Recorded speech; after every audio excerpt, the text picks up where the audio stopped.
सब कुछ शुरू होता है एक छोटे बच्चे से जिसका नाम है स्टीव, जो हमें माइनक्राफ्ट की मजेदार दुनिया में ले जाता है। हम बात कर रहे हैं ओवरवर्ल्ड की, यानी मुख्य दुनिया की जमीन। एक बहुत बड़ा सैंडबॉक्स जो मजेदार कहानियों से भरा है, जो सामने आने का इंतजार कर रही हैं। जब स्टीव छोटा था, उसका सपना था दुनिया का सबसे अच्छा माइनर बनना, क्योंकि उसे नई जगहों पर जाना, चीजें बनाना और नया सामान तैयार करना बहुत पसंद था। लेकिन जब भी वो पास की माइन में जाने की कोशिश करता, एक चिड़चिड़ा बूढ़ा आदमी उसे रोक देता था। वहां एक सख्त नियम था, बच्चों को नहीं, सिर्फ बड़ों को इजाजत थी। समय गुजर गया और स्टीव बड़ा हो गया, लेकिन जिंदगी वैसी नहीं रही जैसी उसने सोची थी। वो आखिरकार दरवाजे के हैंडल बेचने का काम करने लगा। हाँ, दरवाजे के हैंडल। हर दिन वही पुराना बोरिंग काम। उसे लगने लगा कि उसकी जिंदगी धीरे धीरे बेकार हो रही है। फिर एक दिन अकेले खाना खाते वक्त उसे बचपन का वो भूला हुआ सपना याद आया। दिल में नई आग के साथ उसने माइन में वापस जाने का फैसला किया।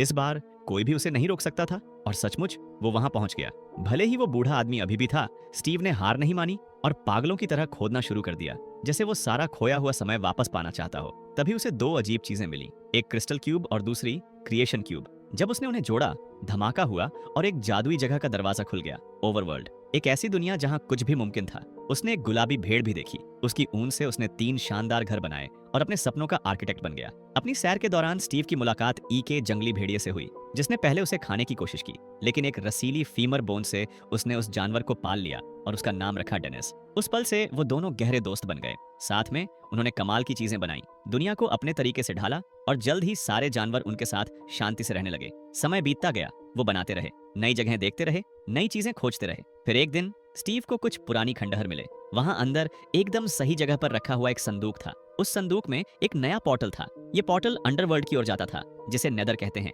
एक अंधेरी टेढ़ी मेढ़ी दुनिया जहां क्रिएटिविटी नाम की कोई चीज नहीं थी। ये जगह पिगलिन्स से भरी थी, लालची बेरहम पिग जैसे जीव, और ये सब एक ताकतवर जादूगरनी मलगोशा के लिए काम करते थे। ये पिग विच बचपन में मुश्किल हालात की वजह से बुरी बन गई थी। वो डांसर बनना चाहती थी, लेकिन उसके अपने लोगों ने उसका मजाक उड़ाया, यहाँ तक कि उसके पिता ने उसे घर से निकाल दिया, उसे शर्मिंदगी कहा। तब से वो सिर्फ नफरत के सहारे जी रही थी। मलगोशा को क्रिएशन क्यूब चाहिए था। वो इसे लेकर सारी दुनिया पर राज करना चाहती थी, लेकिन स्टीव, जो चालाक और बहादुर था, और भी लेकर भाग निकला। उसने वो और भी डेनिस को दिया और एक मिशन सौंपा, इसे अर्थ पर ले जाओ और ऐसी जगह छुपाओ जहां कोई न ढूंढ सके। डेनिस ने ये कर दिखाया। उसने दुनिया पार की और उस सबसे ताकतवर आर्टिफैक्ट को स्टीव के वाटर बेड के नीचे छुपा दिया। जब तक वो वहां है, मुख्य दुनिया सुरक्षित है। सालों बाद हम मिलते हैं गैरेट गैरिसन से, एक जवान लड़के से जिसने वीडियो गेम की दुनिया बदल दी, एक हिट आर्केड गेम का स्टार बनकर। उसकी कचरा फेंकने की गजब की स्किल थी, इतनी सटीक कि उसे ट्रैश मैन का नाम मिला। वो इतना मशहूर हुआ कि उसे $1 मिलियन का सौदा मिला। उसके पास सब कुछ था, लेकिन एक दिन उसे एविक्शन नोटिस मिला। बस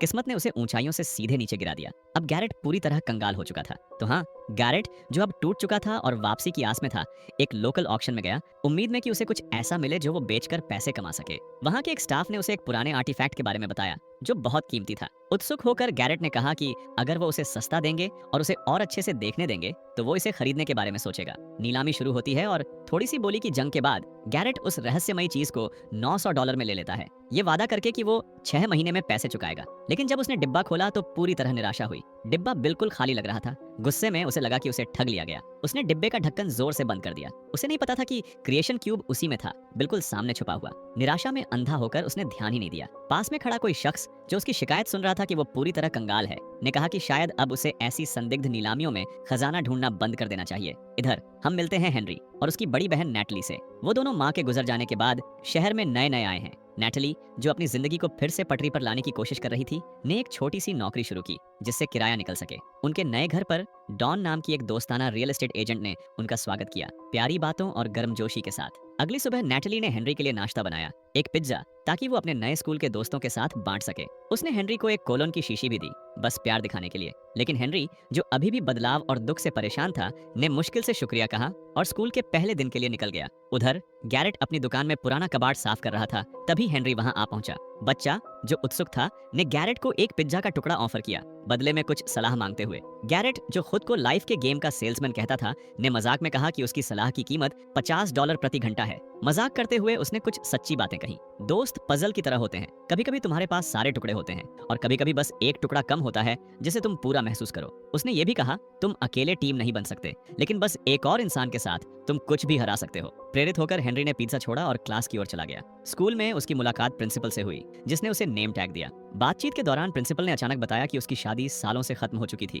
लेकिन वो सिर्फ अपने डॉग्स के प्यार के लिए साथ रहते थे। बाद में हेनरी क्लासरूम में पहुंचा, जहां टीचर, जो बहुत सार्कास्टिक था, ने स्टूडेंट्स से अपनी जिंदगी से नफरत करने की शिकायत की। क्लास शुरू हुई और उन्होंने एक ग्रुप प्रोजेक्ट शुरू किया। हेनरी ने गलती से एक पार्ट गलत रख दिया और अचानक जेट पैक प्रोटोटाइप बेकाबू हो गया। उसी पल पास में काम कर रही नैटली उस बेकाबू गैजेट के उसकी बिल्डिंग पर गिरने से चौंक गई। प्रिंसिपल घबरा गई और हेनरी के गार्डियन से बात करने की मांग की। घबराते हुए हेनरी ने गैरेट को फोन किया और गिड़गिड़ाकर उसे अपने अंकल बनने की गुजारिश की। जैसे ही गैरेट को पता चला कि हेनरी के पास $26 नकद हैं, वो तुरंत तैयार हो गया। प्रिंसिपल को बात समझाने की कोशिश में हेनरी ने गैरेट की दुकान के पीछे वो अजीब क्यूब देखा और इसके बारे में पूछा। गैरेट ने बस कंधे उचकाए और कहा कि वो इसे $95 में बेच रहा है।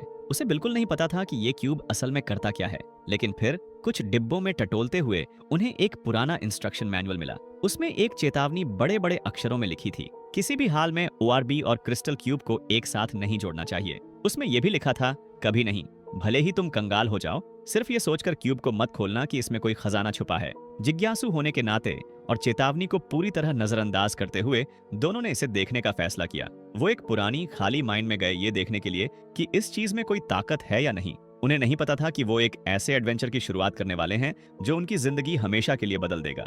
इधर नैटली ने देखा कि हेनरी घर नहीं आया। चिंतित होकर और कोई रास्ता न देखकर उसने रियल एस्टेट एजेंट डॉन को फोन किया। डॉन ने एक ट्रैकिंग ऐप की मदद से हेनरी का पता लगाया। वो एक पुरानी खाली माइंड में था। एक सेकंड भी गंवाए बिना वो दोनों उसे ढूंढने निकल पड़े। जब वो वहां पहुंचे, उन्होंने कुछ जंगली और खतरनाक चीज देखी। वो रहस्यमय क्यूब चमक रहा था, उससे अजीब सी एनर्जी निकल रही थी जो हेनरी को अपनी ओर खींच रही थी। बिना 2 बार सोचे सबने मिलकर हेनरी को पकड़ लिया और बस एक के बाद एक वो सब वॉर्टेक्स में खींचे चले गए और पोर्टल पार करके सीधे ओवरवर्ल्ड में जा पहुंचे। चारों ओर की नई दुनिया से हैरान गैरेट ने गर्व से खुद को 99 का गेमिंग लेजेंड बताया। थोड़ी देर बाद उन्हें वही मशहूर पिंक शीप दिखी जो उन्हें उत्सुकता से देख रही थी। लेकिन वो अकेले नहीं थे। एक विलेजर जिसने पोर्टल खुलते देखा था उनके पीछे पीछे अर्थ पर आ गया, जिससे 2 दुनियाओं के बीच एक जंगली कनेक्शन शुरू हो गया। इधर उदास और खाली नेदर में पिगलिन्स खोदते खोदते थक गए थे और उन्हें जरा भी गोल्ड नहीं मिला। मलगोशा फिर से गुस्से में थी। उन्हें डेथ से भी बुरी सजा की धमकी दे रही थी। अगर वो जल्दी गोल्ड नहीं ढूंढ पाए तो वो उन्हें जूसी पोर्क चॉप्स में बदल देगी। तभी उसे एक सिग्नल मिला। ऑर्ब का पोर्टल फिर से एक्टिव होने लगा था। वो फौरन स्टीव से मिलने पहुंची, जो अभी भी उसका कैदी था। उसे पता था कि ऑर्ब चुराने वाला वही था। बिना ज्यादा ड्रामे के उसने स्टीव को छोड़ दिया, लेकिन एक सख्त शर्त रखी। अगर वो अपने प्यारे वुल्फ डेनिस को बचाना चाहता है तो उसे वो चीज लौट आनी होगी जो उसका है। उधर ओवरवर्ल्ड में गैरेट पिंक शीप को इम्प्रेस करने की बहुत कोशिश कर रहा था। उससे गोल्ड ढूंढने के मिशंस मांग रहा था। समय बीता, कुछ हुआ नहीं। फिर अचानक डेनिस द वुल्फ तेजी से दौड़ता हुआ आया। उसने जोर से भौंकना शुरू किया और पिंक शीप पीछे हट गई। पूरा इलाका खामोश हो गया, लेकिन वो खामोशी ज्यादा देर नहीं रही। डरावनी आवाजें आने लगीं। Hunter skeletons, giant spiders, zombies और क्रीपर्स छायाओं से निकलकर पूरे जोर शोर से हमला करने लगे। सब अपनी जान बचाने के लिए भागे, लेकिन हेनरी घबराया नहीं। उसने अपनी समझदारी इस्तेमाल की और ब्लॉक से दीवारें बनानी शुरू की ताकि बाकियों को बचा सके। गैरेट छुप गया, लेकिन एक क्रीपर ने उसके पास ही धमाका कर दिया, जिससे वो चक्कर खा गया। उसकी चीख ने उसकी जगह बता दी और जल्द ही ज़ॉम्बीज ने उसे घेर लिया। उसी अफरा तफरी में पिंक शीप भी पकड़ी गई। ठीक तभी बाकी का ग्रुप गैरेट को बचाने पहुंच गया। लड़ाई बहुत जबरदस्त थी। तभी अचानक स्टीव एक सच्चे हीरो की तरह आया। अपनी गजब की स्किल से उसने सारे दुश्मनों को खत्म कर दिया। सब हैरान रह गए। फिर सूरज निकलने लगा और जैसे घड़ी का समय हो, ज़ॉम्बीज सुबह की रोशनी में जल गए। स्टीव ने बताया कि वो ऑर्बी ऑफ डोमिनियन के लिए आया है। उसने एक सौदा किया। वो उन्हें अर्थ पर वापस जाने में मदद करेगा, लेकिन बदले में ऑर्ब उसके पास रहेगा।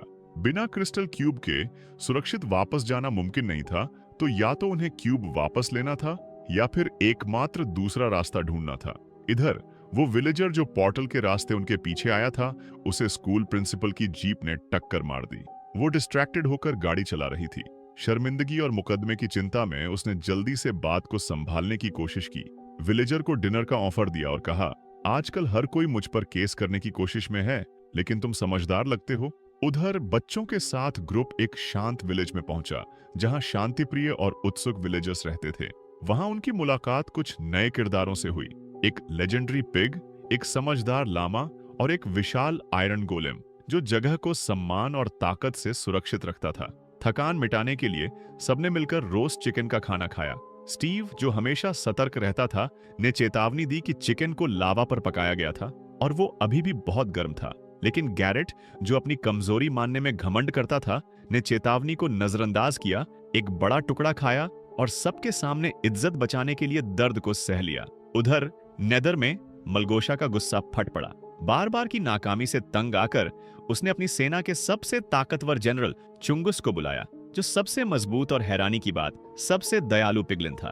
उसने चुंगुस को बताया कि 4 अनजान लोग, जिन्हें वो राउंडीज कहती थी, उसे भेजने से पहले उसने एक नेदर वॉर्ड दिया, एक खास तावीज, ताकि वो और उसकी सेना रास्ते में ज़ॉम्बीफाइड बेकन न बन जाए। अब कोई लापरवाही नहीं, उसने आदेश दिया, और बुलाओ, चाहे जो करना पड़े। इधर ओवरवर्ल्ड में ग्रुप लेजेंडरी मैंशन की ओर बढ़ता रहा। रास्ते में उन्हें स्टीव की इन्वेंट्री मिली, एक जादुई जगह जिसमें ढेर सारे टूल्स, गैजेट्स और मजेदार सामान था। वहां उन्हें एंडर पर्ल मिला, एक शानदार चीज जो आपको जहां फेंको वहां टेलीपोर्ट कर देता है। गैरेट, जो कि गैरेट ही था, ने फौरन एंडर पर्ल इस्तेमाल कर लिया, ये बिना सोचे कि ये उनका आखिरी पर्ल था। बाद में स्टीव ने उन्हें दिखाया कि दुनिया के सामान से टूल्स कैसे बनाए जाते हैं। प्रेरित होकर गैरेट ने अपना हथियार बनाया।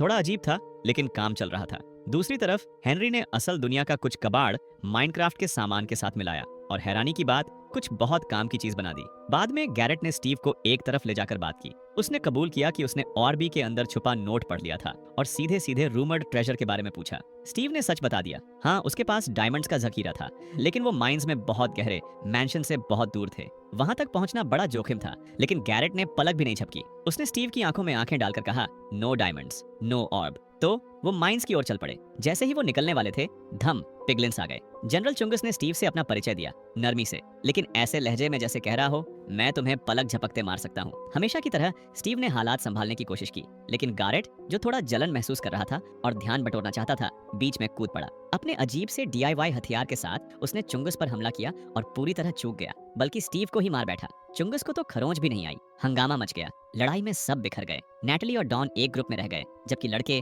गैरेट और हेनरी अलग हो गए। बिछड़ने से पहले उन्होंने मैंशन में मिलने का प्लान बनाया। भागने में मदद के लिए स्टीव ने खास फ्लाइट विंग्स बांटे, लेकिन उसके पास सिर्फ 2 जोड़ी थी। अचानक उसने गैरेट को पकड़ा और उसके साथ उड़ान भर ली। दोनों साथ में उड़े। इसके बाद एक जबरदस्त हवाई पीछा हुआ। वो दीवारों के बीच से तेजी से निकले, नुकीले हमलों से बचे, शानदार करतब दिखाए और पिगलिन की सेना से भागने की कोशिश की। एक बार वो एक शांत मैदान के ऊपर से उड़े, जहां नीचे स्लीपी पैंडास बिना कुछ जाने सो रहे थे। आखिरकार गैरेट और स्टीव ने वाटर ड्रॉप मोड शुरू किया और एक झील में छपाक से उतरे, बिल्कुल सुरक्षित, बिना एक खरोंच के। उधर अर्थ पर स्कूल प्रिंसिपल उस विलेजर के साथ सरप्राइज डेट पर थी, जिसे उसने अपनी जीप से टक्कर मारी थी। डिनर के दौरान उसने बताया कि उसका तलाक हो गया है। बोली कि उसके एक्स हस्बैंड में कोई पर्सनैलिटी ही नहीं थी। इधर ओवरवर्ल्ड में स्टीव ने मालगोशा के बारे में खुलकर बताया। पुराने दिनों में मालगोशा का सपना था वर्ल्ड क्लास डांसर बनना। उसके मूव्स शानदार, स्टाइलिश थे, नेदर की सख्त परंपराओं से कहीं आगे। लेकिन उसके पिता ने उसे घर से निकाल दिया, उसकी पैशन की वजह से अपमानित होकर। इसके बाद उसने सुंदरता और क्रिएटिविटी को हमेशा के लिए ठुकरा दिया। अगर मलगोशा को और भी मिल गया तो वो ओवरवर्ल्ड को सारे मासूम जीवों समेत तबाह कर देगी। लेकिन स्टीव दोराहे पर था। उसे अपने प्यारे वुल्फ डेनिस को बचाने के लिए और भी चाहिए था, जो अभी भी नेतर में मलगोशा के कब्जे में था। इधर नताली और रियल एस्टेट एजेंट डॉन का अचानक सामना हुआ। स्टीव के लेजेंडरी वुल्फ से उसे पहचानकर डॉन ने चालाकी से उसे एक बोन दी, ताकि उसका भरोसा जीत सके। डेनिस इस प्यार से छू गया, उन्हें पास आने दिया। ये जानकर कि वो स्टीव का है, उन्होंने डेनिस के पीछे चलने का फैसला किया, उम्मीद में कि वो उन्हें बाकी ग्रुप तक ले जाएगा। उधर जमीन के नीचे लड़के आखिरकार उस गहराई तक पहुंच गए जहां कीमती डायमंड्स छुपे थे। लेकिन तभी स्टीव, जिसकी माइनर की नाक बहुत तेज थी, ने कुछ बदबू सूंघी, जो उसे अच्छे से पता थी, नेथरवर्ल्ड की साफ बदबू। और इसका मतलब सिर्फ एक चीज हो सकता था, लेजेंडरी पिग यही था। स्टीव ने फौरन पुराने गुस्से को उभरते देखा। हेनरी गैरेट पर भड़क गया, गुस्से में कि वो डायमंड्स खो चुके थे। गैरेट थका हुआ और चिढ़ा ठंडे लहजे में जवाब देता है, मुझे वो डायमंड्स चाहिए, यही एक रास्ता है कि मैं कंगाल होने से बच सकूं। तुम नहीं समझोगे, तुम तो बस एक बच्चे हो। लेकिन हेनरी उसकी आंखों में आंखें डालकर जवाब देता है। गैरेट खामोश हो जाता है। हेनरी की बातों से प्रभावित होकर उसके अंदर कुछ बदलता है, एक नया रिश्ता बनता है। साथ मिलकर वो मैंशन में चोरी का प्लान बनाने लगते हैं। स्टीव के मुताबिक उस जगह के 3 माले हैं। पहली मंजिल पर बैटल ट्रेंड विलेजर्स की रखवाली है, सख्त, अनुशासित और बिना नॉनसेंस के। दूसरी मंजिल पर इवोकर्स का कब्जा है, वो डार्क मेजेस जो बुरे सपनों को बुला सकते हैं। सबसे ऊपरी मंजिल पर एंडरमैन क्रिस्टल है, जिसकी रखवाली खुद एंडरमैन करता है, एक ऐसा किलर जो सिर्फ एक नजर से तुम्हें खत्म कर सकता है। कोई कदम उठाने से पहले विलेजर्स ने हमला कर दिया और उन्हें एक अंडरग्राउंड फाइट क्लब में खींच ले गए। वहां क्रूर, बिना नियमों की लड़ाइयां होती थीं। गैरेट को जबरन रिंग में धकेल दिया गया। उसका मुकाबला एक छोटे ज़ॉम्बी राइडर से था, जो एक खूंखार, खूनी चिकन पर सवार था। वो हास्यास्पद लग रहा था, लेकिन वो छोटा सा लड़ाका शैतान की तरह लड़ा। इधर हेनरी चुपके से तीसरी मंजिल के वॉल्ट तक पहुंच गया। कमरा अंधेरा, डरावना था और वहां एंडरमैन उसका इंतजार कर रहा था। कोई रास्ता न देखकर हेनरी ने अपनी डायमंड स्वॉर्ड पकड़ी और हमला बोल दिया। लड़ाई जबरदस्त थी, लेकिन हिम्मत और स्किल से हेनरी जीत गया। अपनी जीत के लिए उसने इनाम लिया, टेलीपोर्टेशन स्फीयर, एक जादुई चीज जो उसे ओवरवर्ल्ड में कहीं भी फौरन पहुंचा सकती थी और शायद उससे भी आगे। मैंशन से निकलने के बाद थके हुए लेकिन अपनी मिशन को पूरा करने के इतने करीब, ग्रुप का सामना उनके सबसे बुरे सपने मलगोशा से हो जाता है। पिगलिन की विच ने ऑर्बी की जादुई खुशबू से उनका पीछा कर लिया था। एक शैतानी मुस्कान के साथ उसने क्रिएशन क्यूब और एंडरमैन क्रिस्टल छीन लिया।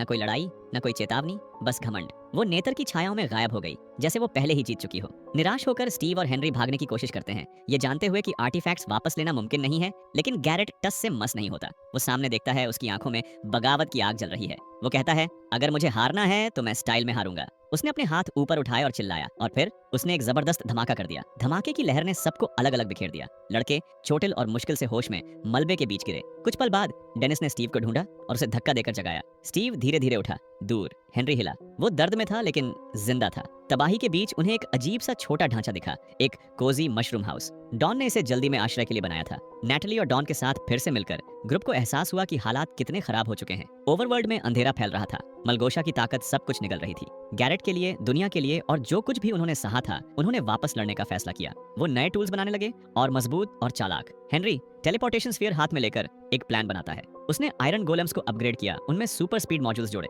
अब उनके पास धातु के गुस्सैल दैत्यों की फौज थी जो नेतर की भीड़ से लड़ने को तैयार थी।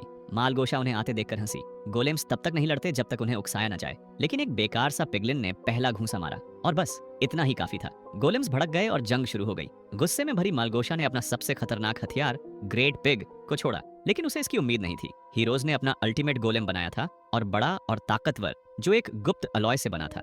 दोनों जानवरों की जबरदस्त टक्कर हुई जिसने ओवरवर्ल्ड को हिला दिया। इधर स्टीव का सामना मलगोशा से हुआ। वो सिर से पैर तक हैंड कार्व्ड डायमंड प्लेट्स की बख्तर में था, हाथ में विशाल डायमंड ब्लेड लिए। वो किसी लेजेंड की तरह लग रहा था, लेकिन मलगोशा जरा भी नहीं डरी। उसे पता था कि उसका डार्क मैजिक किसी भी तलवार से बढ़कर है। युद्ध के मैदान में कहीं और हेनरी ऑर्ब ऑफ डोमिनियन की ओर बढ़ रहा था, जबकि नैटली अकेली रह गई। ठीक उसी वक्त जब ग्रेट पिग गोलेम की लड़ाई से आजाद हुआ, वो नैटली की ओर दौड़ा। उसके पास भागने का कोई रास्ता नहीं था, लेकिन इससे पहले कि कुछ बुरा हो, एक आवाज गूंजी। वो डॉन थी, एक पहाड़ी पर खड़ी जंगली वुल्फ्स के झुंड से घिरी, जिसे उसने न जाने कैसे पाल लिया और एकजुट कर लिया। एक तेज सीटी के साथ उसने हमले का आदेश दिया। वुल्फ्स ने ग्रेट पिग पर हमला बोल दिया। एक जंगली प्राचीन लड़ाई शुरू हो गई। तभी हंगामे के बीच ग्रेट पिग गुस्से में आग बबूला ने हेनरी की ओर एक खतरनाक बीम दाग दी। हेनरी को गोली लगी, वो गिर गया और युद्ध का मैदान खामोश हो गया। सब ठहर गए। तभी धुएं और आग के बीच गैरेट राख से फीनिक्स की तरह उठता है। वो दौड़कर हेनरी को पकड़ता है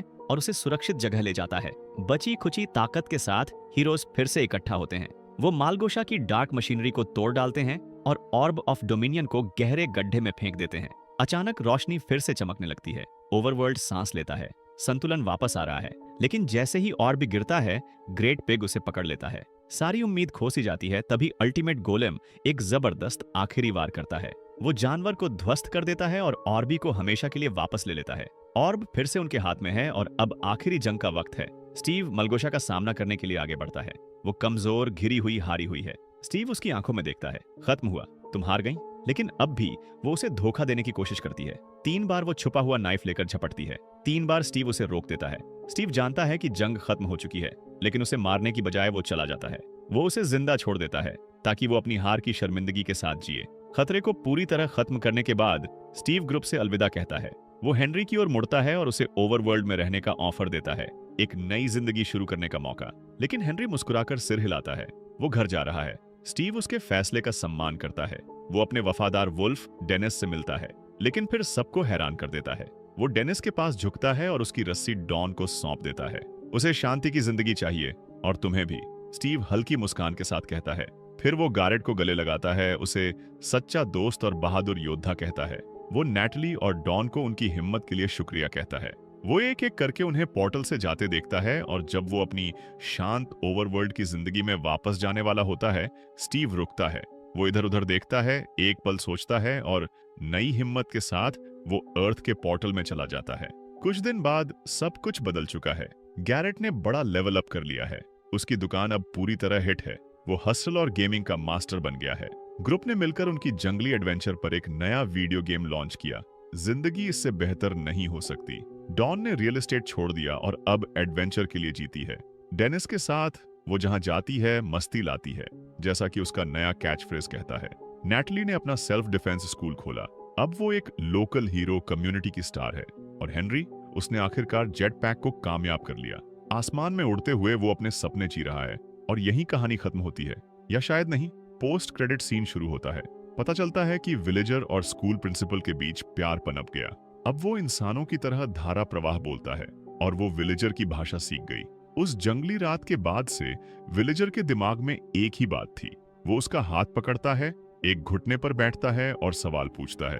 वो प्रपोज करता है और यही कहानी सचमुच खत्म होती है। अगर आपको ये रिकैप देखकर मजा आया तो वीडियो को लाइक करें और अपने पसंदीदा चैनल मूवी टेशन को सब्सक्राइब करना न भूलें ताकि और शानदार रिकैप्स देख सकें।